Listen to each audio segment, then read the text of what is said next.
Let's say I want to choose the look of the text. I can use the text formatting tool. So you can see that I got a firewall here. So what I can do is I can simply select this, and you can see that the text is selected. Once I do that, you see that there are different formatting options that I can choose from.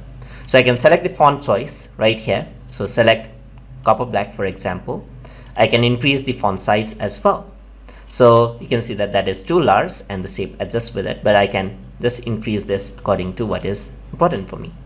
I can also increase the font size like this, decrease the font size.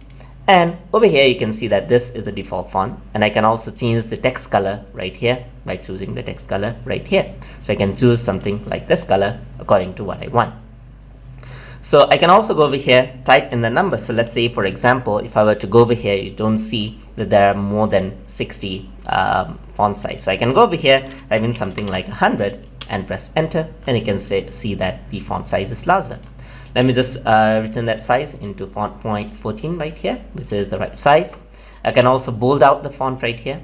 I can italicize it, I can underline it, and I can also cross it out, or you can see that I can change it into all caps, to normal or small caps right here for a unique look. Let me just decrease the font size right here, remove the cross out, and you can see that you can also capitalize each word right here. So if I were to click outside, you can see that the font is there, but that's not the white of the look I'm going for. So I'm going to just decrease, then not select this one. I'm just going to select white as the default color, and that's how you work with fonts. So that is how you can work with fonts inside of Microsoft Visio. Hope you guys learned something as always, and as always, please like, comment, share, and subscribe.